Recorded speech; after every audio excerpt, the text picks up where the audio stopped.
Dear class, welcome to the lecture of quantum mechanics.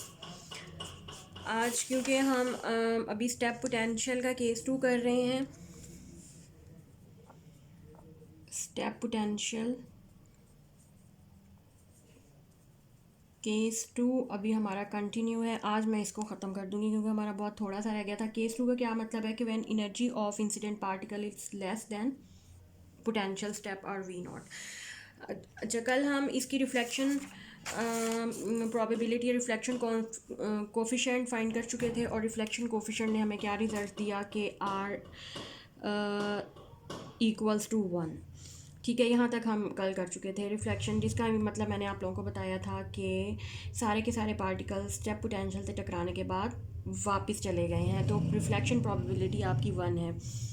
अच्छा, आज हम कैलकुलेट करेंगे। अच्छा, क्लासिकल मैकेनिकली मैंने आपको बताया था कल, शायद बताया हो कि क्लासिकल मैकेनिकली अगर ये रिज़ल्ट हम देखें, अगर रिफ्लेक्शन 1 है तो क्योंकि conservation of particle gives R plus T is equal to 1, तो इसका ये मतलब हुआ कि T is equal to 0। T 0 put करेंगे तो आर 1 पुट करेंगे तो ये इक्वेशन सेटिस्फाई होगी। ठीक है, अब क्लासिकल मैकेनिक्स यही कहती है कि जितने भी पार्टिकल्स आएंगे वो सारे टकरा के वापस चले जाएंगे और ट्रांसमिशन स्टेप के अंदर कोई ट्रांसमिशन नहीं होगी, कोई पार्टिकल ट्रांसमिट नहीं कर सकता। और क्यों नहीं कर सकता? क्योंकि उसके पास इतनी एनर्जी ही नहीं है कि वो इस बैरियर पोटेंशियल स्टेप में से ट्रांसमिट कर सके, तो ट्रांसमिशन कोफिशिएंट 0 होगा। ये क्लासिकल क्लासिकल रिजल्ट है, क्लासिकल मैकेनिक्स ये से कहती है। अच्छा, अगर अब हम क्योंकि हमारे पास ट्रांसमिशन वेव फंक्शन भी मौजूद है पार्टिकल्स का, तो अगर हम ट्रांसमिशन प्रोबेबिलिटी या ट्रांसमिशन कोफिशिएंट निकाल के देखें और देखें कि वो हमें क्वांटम मैकेनिकली क्या वैल्यू देते हैं, ये तो आया वो भी ज़ीरो हो जाता है, कोई वैल्यू आती है, कि उसका क्या रिज़ल्ट आता है, क्वांटम मैकेनिक्स क्या कहती है इस मामले में। तो चलिए आज हम इसका ट्रांसमिशन कोफिशिएंट निकालते हैं। तो ट्रांसमिशन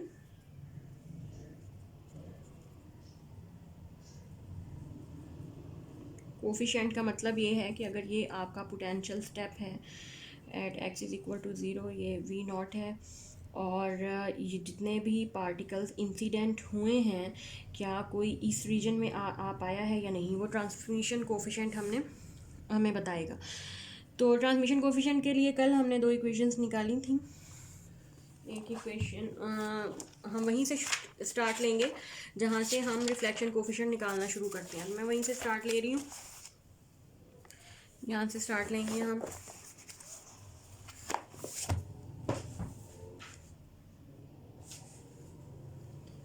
सपोज जो हम कल बाउंड्री कंडीशंस लगाई थी, तो दो इक्वेशंस बनाई थी, A plus B is equal to D, और सेकंड जिसमें कि हमें ये शो किया था कि अब अगर ये वेव फंक्शंस हैं, हमारी वेव को रिप्रेजेंट कर रहे हैं, that must be continuous and single valued.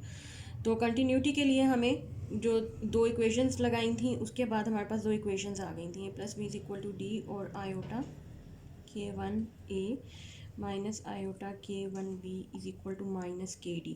ये दो इक्वेशंस आ गई थी। अब ध्यान में रखिए कि हमें क्या कैलकुलेट करना है। ट्रांसमिशन कोफिशिएंट के लिए हमें d ओवर a कैलकुलेट करना है। तो अगर हम d ओवर a कैलकुलेट करें तो ये हमारे पास क्या, एक तो हमने d ओवर a कैलकुलेट करना है,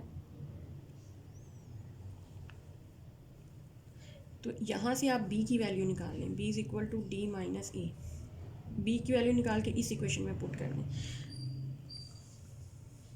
a minus iota k1 d minus a minus K D, iota k1 a minus iota k1 d minus minus plus iota k1 a equals to minus K D. या आप ए वाले terms को एक तरफ कर लें, डी वाले टर्म्स को दूसरी तरफ कर लें, plus iota k1 a iota k1 d minus K D. ये हो जाएगा 2 iota k1 a iota k1 minus के और d, और यहाँ से अगर आप d ओवर a कैलकुलेट करें तो ये वो आपके पास d over a 2 iota k1 minus के आ जाएगा। ठीक है। अच्छा, यहाँ से अब आपने ट्रांसमिशन कोफिशिएंट फाइंड करना है। Transmission coefficient d over a और d ओवर a स्टार, इसके का फार्मूला ये होता है, अगर हम इसमें ये पुट करें ट्रांसमिशन कोफिशिएंट में भी, तो मेरा ख्याल है इसके साथ कुछ और भी आता है, बाद में देख के आप लोगों को बताती हूँ। अच्छा, यहाँ पे हमारे पास एक फार्मूला आ जाएगा D/A 2 iota K1 over iota K1 minus के, और अब इसका कॉम्प्लेक्स कॉन्जुगेट ले लें, -2 iota K1 minus iota K1 minus के। इसको मल्टीप्लाई करेंगे, ये हो जाएगा 4K1 स्क्वायर, और इसको आप दोनों को मल्टीप्लाई करेंगे तो ये आपके पास रिड्यूस होके K1 square plus K square. अच्छा, अब ये आपके पास ट्रांसमिशन कोफिशिएंट आ गया है, या आप इसको ट्रांसमिशन प्रोबेबिलिटी भी कह सकते हैं, और आप अच्छे तरीके से देख सकते हैं कि this is not equals to zero. इसका मतलब है कि कोई ना कोई चांस मौजूद है कि कोई ना कोई पार्टिकल ज़रूर यहाँ पे पेनिट्रेट किया है। पेनिट्रेट का मतलब है कि इसके अंदर जाने की कोशिश की गई है, या इसके अंदर कुछ ना कुछ हिस्सा इस वेव का ज़रूर गया है। ये तभी मुमकिन है अगर हम पार्टिकल को एज ए वेव कंसीडर करें, ठीक है। तो तब हम कह सकते हैं कि वेव का कुछ पार्ट इसके अंदर पेनिट्रेट हो सकता है। तो यहाँ पे एक चीज़ क्लियर हो जाती है कि क्वांटम मैकेनिक्स आपको कहती है कि बेशक पार्टिकल, इंसिडेंट पार्टिकल की एनर्जी लेस देन V0 है, तब भी there is a chance to penetrate the particle inside the region 2। ये बहुत इंपॉर्टेंट बात है। अच्छा, यहाँ तक हो गया। अब आपने क्या करना है कि D/A आ गया, अब आपने इसकी प्रोबेबिलिटी फाइंड करनी है। प्रोबेबिलिटी भी आप देखेंगे कि ज़ीरो नहीं होगी। प्रोबेबिलिटी कैसे फाइंड करेंगे? D/A हमारे पास अगर आ चुका है 2 आयोटा K1 माइनस के, और Sai T transmission wave function हमने निकाला हुआ था D(e⁻⁻kx), ठीक है, जहाँ पे D ट्रांसमिशन कोफिशिएंट था। तो और D की वैल्यू ऊपर क्योंकि हमने निकाली हुई है, ये देखें, ये मल्टीप्लाइड बाय A, ये वैल्यू आप यहाँ पुट करें तो ये आ जाएगा 2 आयोटा K1 माइनस के e⁻⁻kx। अच्छा, ये अगर अब आप प्रोबेबिलिटी निकालें, ट्रांसमिशन प्रोबेबिलिटी निकालें, वो आ जाएगी साई टी स्टार और साई, ये निकालें आपके पास, तो ये आपके पास आ जाएगा। इसका पहले कॉम्प्लेक्स कॉन्जुगेट लें, -2 iota K1 over minus iota K1 minus के A स्टार और e⁻⁻kx 2 iota K1 over iota K1 minus के e⁻⁻kx।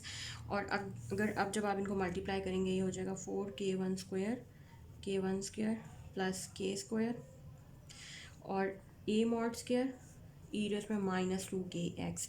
अच्छा, अब अगर ये आपके पास प्रोबेबिलिटी आ गई है कि देयर इज़ ए चांस। अच्छा, अब ये नॉट इक्वल्स टू ज़ीरो का मतलब है देयर इज़ ए चांस कि कोई ना कोई वेव का कुछ पार्ट जो है वो ज़रूर ट्रांसमिट हुआ है रीजन 2 में, ठीक है। ट्रांसमिशन क्योंकि ज़ीरो नहीं आई, तो ये कॉन्ट्राडिक्टरी रिज़ल्ट है इस क्लासिकल मैकेनिक्स के रिज़ल्ट से, ये कॉन्ट्राडिक्शन है।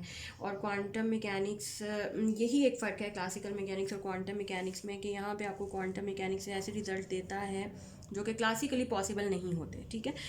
तो अब अगर मैं इसको प्लॉट करूँ, अगर अच्छा आप ये देख लीजिए कि जो ट्रांसमिशन प्रोबेबिलिटी है, अगर इसको मैं प्लॉट करूँ, या ट्रांसमिशन आप देख लें कि जो हमारा ट्रांसमिशन वेव फंक्शन आया है, इसको अगर प्लॉट किया जाए तो यहाँ पे ये टर्म आपको क्लियरली ये बताती है कि जो ये टर्म, ये वाली e⁻⁻kx वाली टर्म आपको क्लियरली ये बताती है कि there must be a decreasing amplitude. मतलब अगर इस रीजन में आपके पास यहाँ पे फॉर एग्ज़ाम्पल अगर वेव आ रही है, इस रीजन में अगर कोई वेव पेनिट्रेट भी होती है तो उसका एम्पलीट्यूड ज़रूर डिक्रीज़ होता, अगर ये एम्पलीट्यूड है तो ज़रूर यहाँ पे आके एम्पलीट्यूड डिक्रीज़ हो जाएगा। और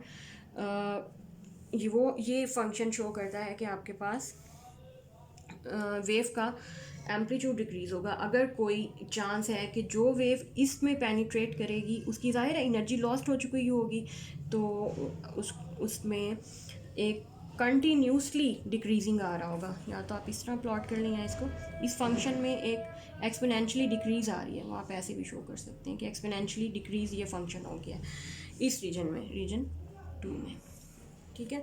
तो यहाँ से भी शो हो रहा है। और अगर सिमिलरली अगर आप प्रोबेबिलिटी देखें, इसमें भी ज़्यादा तेज़ी से आ रहा है कि एक फंक्शन एक्सपोनेंशियली डिक्रीज़ हो रहा है। तो अगर इसको प्लॉट किया जाए, जैसा कि आपकी बुक में भी आई थिंक इसको प्लॉट किया हुआ है, अगर इसको प्लॉट किया जाए,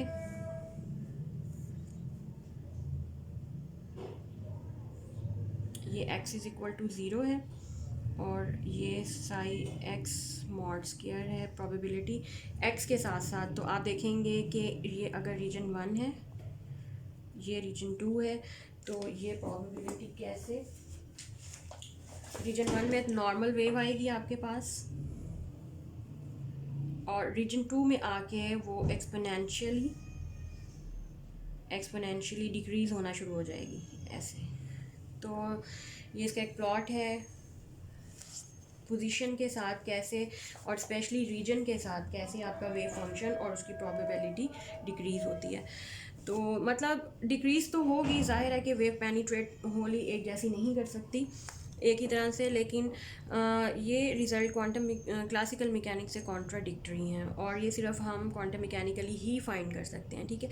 आज ये हमारा टॉपिक स्टेप पोटेंशियल वाली एप्लीकेशन का सारा ख़त्म हो गया है। अब देखते हैं कि इसकी नेक्स्ट एप्लीकेशन हमने श्रोडिंगर वेव इक्वेशन की और कौन सी करनी है। तब तक के लिए गुड बाय।